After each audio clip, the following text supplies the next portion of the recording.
Hello, I'm Glen Hiemstra, founder of Futurist.com. Welcome to this short sample of my keynote speaking. Now, if you look at this model, you'll see the preferred future also has one little tiny portion of it which is outside the possibility cone. It's my favorite part. It's the part of the vision that everybody in the room laughs at and says, that's impossible, you can't do that.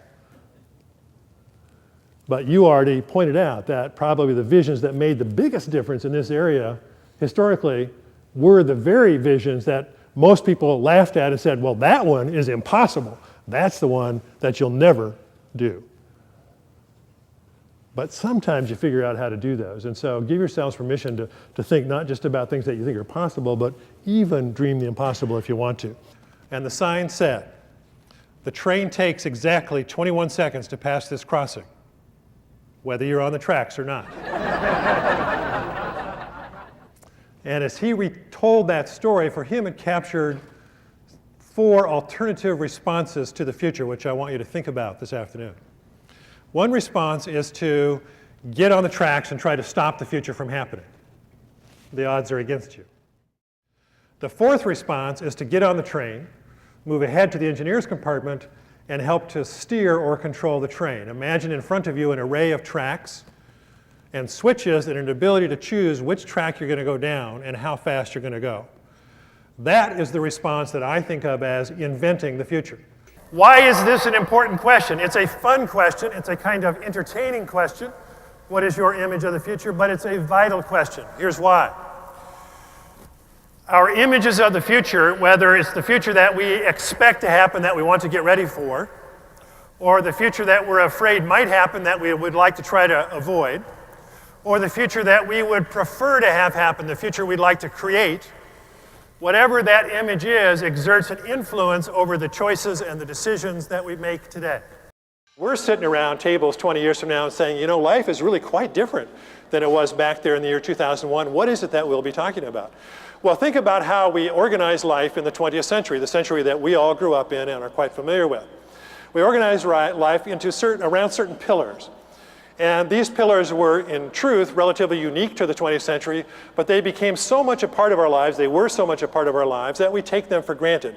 We, in a sense, assume that this is the way life has always been. And of course, in history, it's not true, but these are the 5 pillars. Everyone will have a job. In the 21st century, what's replacing jobs is stints. And I'll talk a little bit about that. In the 20th century, we'll retire when we reach a certain age, and we'll live the rest of our life in Palm Springs playing golf. And we'll never work again. A 20th century invention which is changing already and is certainly going to change in the next quarter century. We will live in a home that is isolated from where we work. A whole new thinking about homes that grew up in the 20th century. The government will solve all large social problems. And learning will take place in schools. Houses became, in the 20th century, an aberration of what homes were for the whole of human history, for tens of thousands of years as we understand it. What did your house become in the 20th century? Whether it's an apartment or a large mansion, it doesn't matter. Our houses became a place where we eat, on average, 1 meal a day, we sleep, and we store our personal possessions. Right? That's what houses are. And that's an aberration of what houses were for tens of thousands of years. Houses were the center of life, where you were born and where you died, where you were taken care of when you were sick, where most learning took place, where most entertaining took place, and of course where most work took place, whether it was in the back 40 or the shop downstairs. But in the 20th century, we separated houses from where we work, and we made them this place where we eat a meal and we sleep and we store our possessions. So our lifestyle is mostly like this, and this is true for a majority of people in the United States. We all get up about 6 or 6:30 in the morning, and we get in a vehicle, and we travel about, the US average is 22 minutes, to this place where we work. Now, I'm sure it's true for everybody in this room, and it's true for a majority of people who work in the US. What do we do for about 8 hours? Well, basically, we talk to each other on telephones, we have little meetings with each other, and we pick up pieces of paper and we hand them back and forth, right? And we do that for about 8 hours, and then we get in our vehicle and we travel back to our home, where, what do? We eat our 1 meal, we stare at our possessions for about 2 hours, and then we sleep. And the odd thing is, right, isn't that's life in 2001. And the strange thing is we think, man, this is really living. People never had it so good. This is an amazing statistic that of all the 65-year-olds who ever lived in the history of the world, 2/3 of them are alive today. And these are estimated worldwide numbers. We know that historically people lived to be 65, but they were relatively rare. Now, of course, it's very common to live to be 65. Now, if you make 65 in the US, you're going to live 20 more years. That's the average today. If we make routine, not to mention really hoped for advances in healthcare, biotechnology, and so on, how much longer after 65 are you going to live? Well, if you're a part of the younger part of this audience, you're probably going to live another 30 years, perhaps even another 40 on the outside.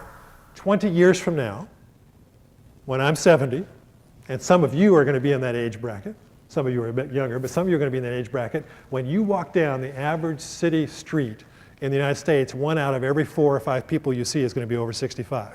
What is your image of the future? When you think of the world 20 years from now, do you see 1/4 of the population over 65? What does that really mean? It means that we're conducting this massive social experiment. And the experimental question is, how are we going to organize society? Now, they are the digital native generation. Why? Well, it's quite obvious. They're the first generation to grow up since computers.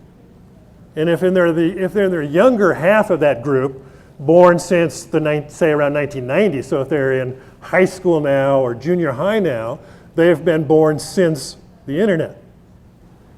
And it makes them substantially different from all the rest of us in that they approach all of these kinds of tasks of sort of everyday living differently than the rest of us because they do it on the net first.